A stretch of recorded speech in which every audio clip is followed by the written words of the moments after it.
kira sekali lagi saya mengucapkan terima kasih karena sudah menyampaikan aspirasi, dan mungkin juga sudah beberapa kali diikuti lewat YouTube. Mungkin kemarin Pak Praptono kebetulan sekarang jadi PLT Sesdikjen, sehingga kebetulan 2 hari bersama beliau, dan mereka beliau menyampaikan juga bahwa kami tetap akan mendengarkan aspirasi dari DPR, khususnya dari Pak Fikri yang sudah 4 kali lebih katanya di forum, saya malah gak hitung berapa kali, di RDP, di Raker, dan bahkan di Paripurna. Mungkin juga mengganggu kenyamanan anggota lain karena nggak ada kaitannya yang sektor lain, karena ini bolak-balik bicaranya tentang guru dan pendidikan. Ini pun mungkin mendapatkan respon yang akhirnya setelah 4 atau 5 kali baru kemudian sekarang mereka Kemenristek Dikti, khususnya Dirjen GTK, sekarang mengusahakan. Jadi menurut mereka orang tes itu passing grade itu memang standar untuk lulus, tapi bukan berarti diterima menempati pekerjaan itu sesuai dengan formasi yang ada. Kalau formasinya tidak ada, yang daftar 100, yang lulus 10, padahal yang akan diterima 3, yang akan diterima 3 aja, 7 tidak diterima. Nah begitu kira-kira, padahal lolos passing grade. Nah, tapi karena katanya Pak Fikri berulang-ulang menyampaikan, karena logikanya saya bilang tidak hanya yang lolos passing grade, tidak lolos pun mereka bukan job seeker, bukan pencari kerja. Mereka sudah kerja, mereka sudah mendedikasikan dirinya untuk menjadi pengajar. Oleh karenanya tuntutannya, apalagi yang lolos passing grade. Yang lolos passing grade bagaimana caranya supaya ada penempatan buat mereka. Kalau nggak ada formasi, ya mereka nyatanya ngajar. Kalau ngajar itu artinya berarti mereka dibutuhkan. Perkara formasi itu kemudian sesuai dengan data, atau mungkin dapodik, atau mungkin juga ini inventarisasi yang mungkin belum utuh, karena mungkin di lapangan dibutuhkan. Nah, sehingga mohon izin supaya tidak dari saya, ini saya sudah menyampaikan apa yang tadi disampaikan. Kemudian ini Pak Praptono mau kalau kemudian saya telepon, kemudian di loudspeaker. Dan beliau sudah, karena kami sudah ini Pak Fikri sedang mengusahakan, tetapi dari 193.000 yang lolos passing grade dan tidak ada penempatan, sekarang ini paling tidak bukan hari kemarin, berarti hari kemarin ketika kita ketemu itu sudah 130.000 yang sudah ada penempatan. Jadi masih ada 62.000, 130.000 sekian gitu.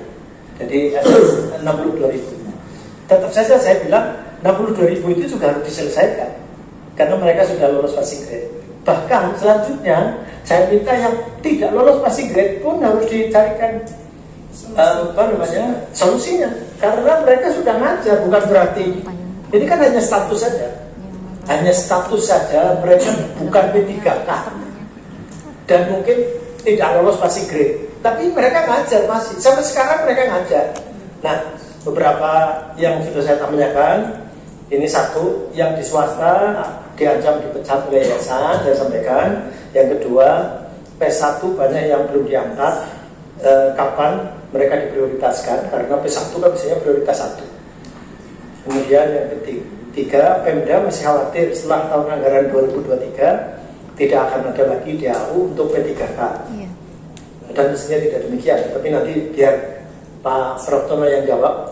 Kemudian mapel gemuk PKBU bahasa Inggris ini bagaimana tidak dapat promosi, bahkan beredar berita akan dilempar keluar daerah. Ini bahasa Inggris misalnya mereka mau ditempatkan di SD, begitu ya? Iya Bapak, payung hukumnya yang katanya dijanjikan oleh Ibu Nunu itu ya. Kami menunggu. Oke, saya kira itu nanti ini kita dengarkan saja Bapak namanya. Pak Praptono itu sekarang Direktur KSPS dan tenaga pendidikan, kepala sekolah dan pengawas sekolah serta tenaga pendidikan. Saya bahkan masih menyampaikan juga kepada beliau, tidak hanya guru tapi tenaga pendidikan juga harus di ini. Nah, nasib guru banyak juga yang oleh operator. Kalau dapodiknya tidak digarap, tidak diinput kan? Tapi iya, padahal mereka tidak didata juga tidak, apalagi direkrut menjadi P3K. Kalau sekarang belum. Ini teknik. Padahal sekarang tekniknya meluas, tidak hanya operator sekolah, tapi sampai penjaga sekolah. Nah, Pak Guru memang buka pintu sendiri, buka kan enggak? Apa nyapu dulu kan enggak? Assalamualaikum warahmatullahi wabarakatuh. Ya ini Pak Praptono, saya ulangi sedikit ini teman-teman yang tadi saya tulis itu di WA kan demo, kemudian beberapa perwakilannya sekarang masuk. Tidak seluruhnya, tidak banyak, hanya 10 orang karena komisi 10 waktunya tempatnya tidak ada, maka saya terima di fraksi. Nah, beberapa pertanyaan tadi 4 pertanyaan yang sudah saya sampaikan, mohon untuk dijelaskan oleh Pak Praptono, monggo.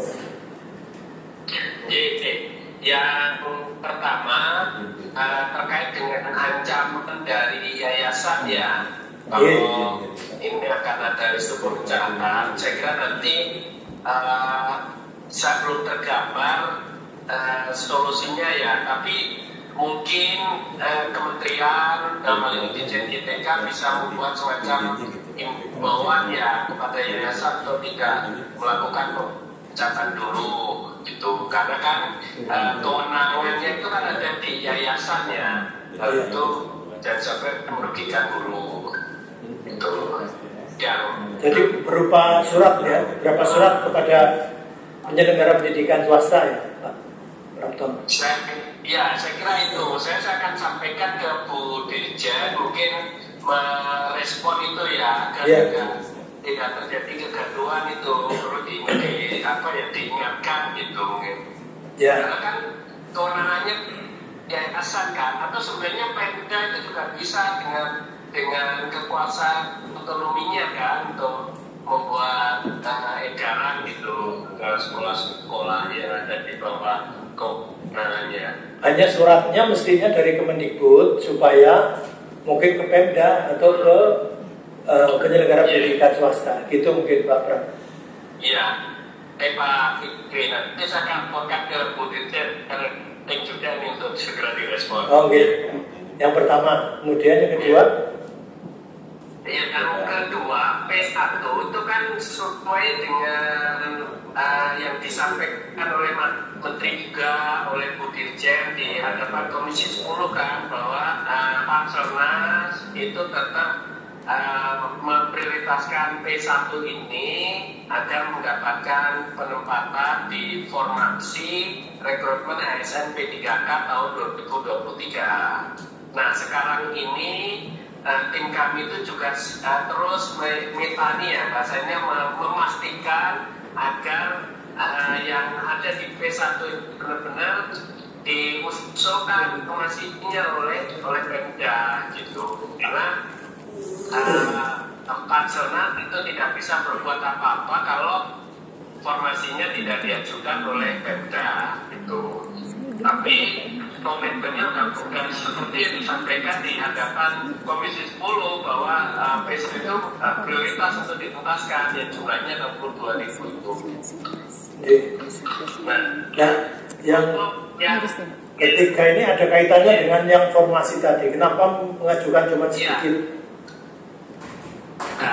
Nah, ini yang saya juga mungkin di Komisi 10 kan juga sudah dijelaskan dengan sangat detail ya, dengan MK 212 itu, bahwa anggaran untuk ASN P3K guru yang 2023 itu sudah termasuk yang diikmat di situ, sudah dialokasikan untuk bulan Oktober, November, Desember, misalnya itu 3 bulan. Kenapa 3 bulan? Karena ini kan proses bulan Mei baru pengajuan formasi, nanti Mei, Juni, Juli, Agustus, September itu kan ada tahapan seleksi sangga, kemudian terbit NIK sampai SK, sehingga diprediksikan untuk Oktober itu kalau terbit SK itu ini sudah ada di PMK 212 itu. Jadi sebenarnya nggak ada baik. Halo? Iya. Ya, sehingga harusnya tidak ada alasan bagi Pemda untuk khawatir dengan penggajian itu karena sudah ada di DAU itu. Gitu. Kekhawatiran setelah 2023 nggak ada ini, tidak ada tambahan. Kan itu kan terus diakumulasi setiap tahunnya kan untuk DAU itu. Nggak akan ini kan kalau sudah masuk di dalam skema penggajian itu kan pasti kalau seperti PNS nggak mungkin berkurang. 2020. Iya. Setelah 2023-nya kan pasti nanti dikawal juga oleh DPR dengan undang-undang keuangan daerahnya. Itu. Nah, untuk yang keempat ini ada dua hal ya. Yang pertama, kami sedang berproses untuk melakukan revisi Permendikbud nomor 16 tahun 2019 itu tentang linearitas. Nah, yang saya sangat paham dan mengawal betul itu yang guru bahasa Inggris ini karena di SMP dan SMA itu sudah overload, sudah nggak ada kebutuhan, maka untuk menjalankan kurikulum merdeka itu ada kebutuhan guru bahasa Inggris di SD. Nah ini yang termasuk diajukan linearitasnya agar guru berlatar belakang pendidikan bahasa Inggris ini linear untuk guru kelas. Nah ini sedang berproses. Nah yang PKBU ini saya perlu cek dulu ke tim regulasi ya Pak Fikri. Saya belum tahu persis usulan untuk linearitasnya yang PKBU ini ada di mana nanti itu. Ya ini kan pendidikan kewirausahaan ya berarti. Iya, pendidikan keterampilan dan wirausaha PKWU. Oh, iya. Di dalamnya ada macam-macam. Dari berbagai mapel. Ada mapel biologi, fisika, kimia, IPS, ekonomi. Kemudian Ekonomi ada Pak. ekonomi juga Ada. Iya, wirausaha. Dulu kan dari PDU pendidikan dunia usaha misalnya gitu. Nah itu tidak termasuk biologi fisika itu, karena kalau biologi fisika sains kan udah masuk linear di SD kan, matematika itu. Saya perlu cek dulu yang PKBU ini yang dulu dari saya itu linearnya kemana gitu usulannya. Ya, kalau yang bahasa Inggris sudah confirm Pak Fikri itu. Oh iya, mau akan di SD. Di SD. Ya. Saya kira demikian, mungkin mau ada yang cukup ya, atau ada yang tidak jelas. Iya Pak. Itu untuk PKWU itu memang waktu pendaftaran itu ada pilihan untuk dari berbagai mapel seperti tadi IPA, biologi dan lain sebagainya masuk. Barangkali linearitasnya seperti yang pernah kami dengar itu dilinearkan ke ijazahnya masing-masing saja Bapak. Misalnya yang tadi biologi berarti nanti balik ke biologi lagi untuk formasi ke biologi seperti itu. Tidak lagi di PKWU karena PKWU gemuk mapelnya. Iya habis. Dan kami mengharapkan sesegera mungkin regulasi itu ada biar Pemda itu tidak beralasan regulasinya nggak ada, kami harus menempatkan Anda di mana. Itu selalu mentok kami di situ Bapak. Jadi kami sudah berpoin, kami mohon dengan sangat agar segera diterbitkan regulasi tentang linearitas tersebut. Terima kasih. Ya, saya kira. Ya, jadi nanti nggak apa-apa Pak Fikri, nomor saya dikasihkan saja ke Ibu tadi sebagai perwakilannya. Nanti kalau saya sudah dapat info nanti bisa saya share-kan ya terkait PKW. Termasuk yang itu revisi Permendikbud 16 tahun 2019 itu. Pak Pratono ini katanya teman-teman mau ke Kemendikbud juga ini. Apa? Iya, kapan? Hari ini. Hari ini katanya mau ke sana. Lah saya nggak ada di kantor, saya lagi bed rest di rumah kemarin. Oh iya, habis dari Tegal Brebes beliau ambruk, saya yang masih sehat jadi. Iya Pak. Saya masih bisa muter-muter ini nanti saya malu untuk besok pagi sudah harus ke Jogja. Oke, saya kira terima kasih Pak Prab. Mungkin nanti kalau yang wacana itu Pak, ada wacana yang iya, jadi mungkin nanti siapa aja yang di ini mungkin, tapi mungkin teman-teman kalau mau ke sana memang mungkin Pak Prabtono tidak ada, tentu berarti karena beliau beres ini. Iya, Pak Budirjen ada nggak? Kalau mau silaturahmi ke saya, itu insya Allah saya ada Bu, Bapak. Besok ada kekhawatiran dari Pemda tidak berlanjut gitu setelah 2023, meskipun ini sudah masuk akal saya kira. Kalau sudah diterima dan keluar SK itu ya nggak ada kok, kemudian ini kok nggak paham tentang anggaran atau bagaimana ini. Khusus Lampung Selatan kalau meyakinkan Kan nggak mungkin pegawai sudah berstatus PNS atau ASN gajinya. nggak ada gajinya, nggak mungkin, tidak boleh, itu bisa dituntut oleh negara, ngawur, nggak bisa. Iya. Menurut saya gini, yang dilakukan teman-teman itu berkomunikasi dengan Pemdanya masing-masing. Sudah untuk Bapak. mengawal ajuan formasinya. Kalau di partisipasinya seperti saya sampaikan itu, Pak Fikri itu sudah awal betul di Kemdikbud DPK gitu. Jadi itu sudah terkawal dengan baik kok dan sebagainya itu. Nah yang tidak bisa disentuh oleh kami dan oleh Pak Fikri itu di tempatnya Bapak Ibu itu yang ada di Pemda itu loh.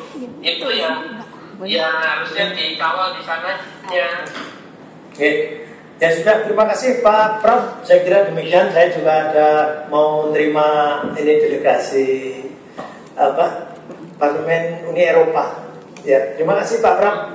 Selamat istirahat. Terima kasih sekali lagi atas ini teman-teman informasinya juga. Assalamualaikum.